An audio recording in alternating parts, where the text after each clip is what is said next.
Ingin mempresentasikan rangkuman tentang hukum. Yang pertama ada kesadaran hukum. Kesadaran hukum merupakan kesadaran seseorang atau suatu kelompok untuk mengetahui hukum dan peraturan yang berlaku. Kesadaran hukum juga merupakan sifat baik yang penting untuk ditemukan dari masyarakat, baik dari kecil hingga dewasa. Yang kedua ada tujuan hukum. Tujuan hukum untuk menciptakan ketertiban dan keadilan bagi masyarakat serta mengatur tingkah laku manusia. Hukum juga berfungsi untuk mengatasi kekacauan dan menjamin kelangsungan kehidupan masyarakat. Yang ketiga ada sumber hukum. Sumber hukum adalah tempat asal di mana ditemukan hukum atau landasan utama yang digunakan untuk menciptakan, memprestasikan. Yang ketiga ada sumber hukum. Sumber hukum adalah tempat asal di mana ditemukan hukum atau landasan utama yang digunakan untuk menciptakan, menginterpretasikan apa anjir?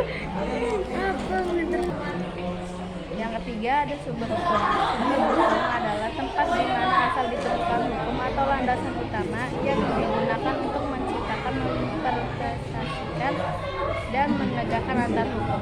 Sumber hukum terbagi menjadi dua, yaitu yang pertama ada sumber hukum tertulis dan ada sumber hukum yang tidak tertulis. Yang pertama ada sumber hukum tertulis. Sumber hukum tertulis adalah hukum yang ada sumber hukum tertulis. Sumber hukum tertulis adalah hukum yang berlaku dan tercantum dalam peraturan negara. Sementara sumber hukum tidak tertulis adalah hukum yang hidup dan berkembang di masyarakat.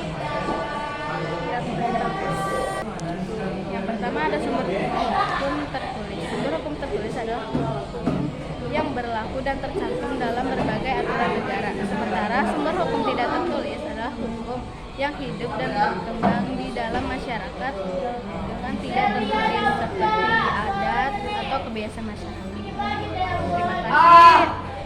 Kurang lebihnya mohon maaf. Wassalamualaikum warahmatullahi wabarakatuh.